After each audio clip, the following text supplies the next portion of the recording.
It's fascinating to watch the memes floating around, the politicking that is going on. I was rather, frankly, startled on Friday.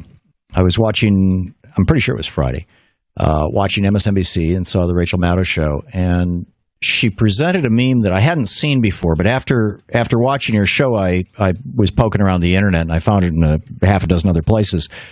The way she started out is she said, how can Bernie Sanders actually get anything done? Right? Look at Congress. It's all Republicans. I mean, Republicans control both the House and the Senate. How can he get anything done? And then she said, Bernie says that he can get things done by creating a political revolution, by having a substantial turnout, right? Larger numbers of people both turning out, well, she said turning out, right, to vote. And in fact, and then I wrote a piece about this that you could see over at Alternate this week. And then she says, then she dropped the anvil as Rachel does so brilliantly. And I don't know if this was the brilliant idea of some producer of hers or what, but it was just a really weird cherry picking of data. As she said, and I quote, 40,000 fewer people voted in this year's New Hampshire Democratic primary than did in 2008. And then for emphasis, she added a 3-word sentence, 40,000 less. And then she goes on to say, and it was the same story in Iowa last week. Voter turnout was a record for Republicans in Iowa, but on the Democratic side, it was down. Iowa voter turnout on the Democratic side was down from 2008. End of quote. So obviously there's no political revolution going on, right?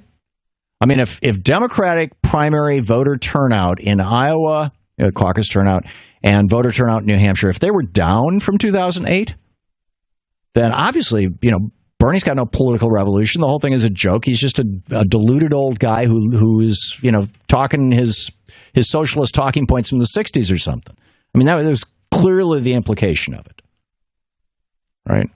No droids in this car. But, she missed a couple of facts. The first is that Bernie wasn't suggesting that. Well, actually, he did. He had, and he has, and he continues to say that he will turn out more people to vote. Okay, and that's what Rachel was taking him to task for, saying, "No, you didn't." But in addition to that, he's been saying all along that the real essence of what he would do, and Hillary Clinton may well do the same thing. I think that politics have changed in America, frankly, over the last 8 years. And I think this idea of the president saying, I got this, don't worry, I'll take care of this. I'm going to go into a secret meeting with Paul Ryan and Mitch McConnell. I'll work this stuff out. I think those days may be coming to a close. And I think that the old guard, as it were, that is saying, this is really the way. Instead, Franklin Roosevelt used to rally people by doing his fireside chats.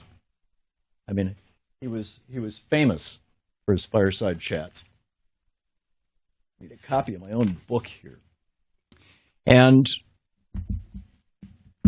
he was basically saying to people, you got to get out and vote. You've got to talk to your members of Congress. And I mean, just did it so very well. Hang on just a second here. I got to. I'll share the Roosevelt quotes with you during the next break. So back to this. So in fact, Rachel was right. The 2016 turnout on the Republican side was bigger in New Hampshire and Iowa than in 2008. But the reason is because, and it's the same reason why the Democratic turnout was smaller, was that the Republicans were running more candidates.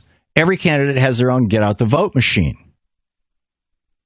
All right, so in 2008, Barack Obama, Hillary Clinton, Joe Biden, John Edwards, Dennis Kucinich, and Bill Richardson all had on-the-ground, get-out-the-vote operations running in both New Hampshire and Iowa.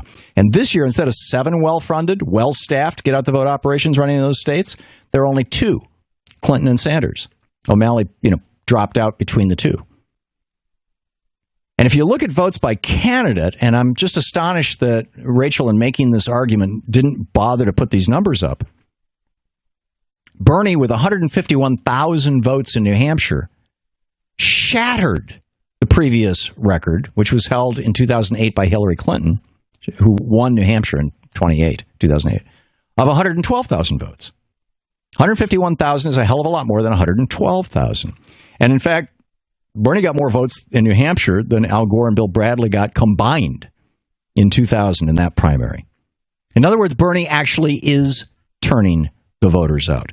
As John Orland pointed out over at Medium.com, quote, besides winning the New Hampshire Democratic primary by a wider than expected margin, Bernie Sanders just made history. He won the most votes ever in a New Hampshire primary. That's not just for the Democratic primary in New Hampshire. He won more votes than any candidate in any Republican New Hampshire primary, too. So Bernie Sanders won the largest number of votes, literally, of any candidate in history in New Hampshire. Sanders got 31% more votes than the previous record setter, who, by the way, was John McCain in 2000. He also got more votes than Hillary Clinton in 2008, and he got more votes than Mitt Romney in 2012. And it's worth pointing out that even with all those votes, neither Hillary nor Mitt became president. And then he goes through the statistics in context all the way back to 1952. This year, Bernie got 151,000 votes in New Hampshire. In 2012, Barack Obama got 49,000 votes, although that was not a contested primary, so it kind of doesn't count. In 2008, Hillary Clinton got 112,000 votes. In 2004, John Kerry got 84,000 votes. In 2000, Al Gore got 76,000 votes. In 96, Bill Clinton got 76,000 votes. Keep in mind, Bernie got 151,000 votes, which means that he's actually, I can continue on the list all the way down to Kefauver in 52 when it was only 19,000.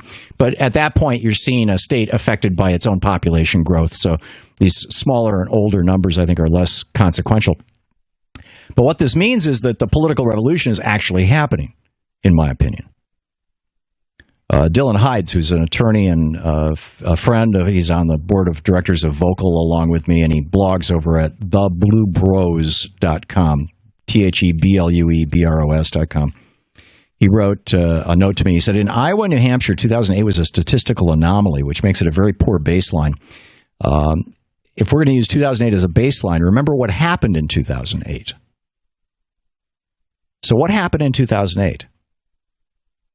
60% voter turnout in the general election, and Democrats took both the House and the Senate with that large voter turnout in New Hampshire. Now, I would say as a result of Bernie's candidacy getting people really excited and Hillary's candidacy getting people really excited, that more we may not have a larger total Democratic turnout because, again, there's only 2 candidates rather than 7. There's only 2 get-out-the-vote operations going on rather than 7 in these 2 states. But I think that, frankly, regardless of whether it's Hillary or Bernie, Bernie is campaigning on this. There's no doubt in my mind that Hillary would probably do the same thing. Because she has to, right? I mean, this is regardless of your politics or practice, politics have changed in the United States. Donald Trump is channeling this over on the Republican side. To watch more clips from our programs, hit the Watch More Videos button over here. And please be sure to hit the handy-dandy subscribe button so you'll always be up to date. Tag, you're it.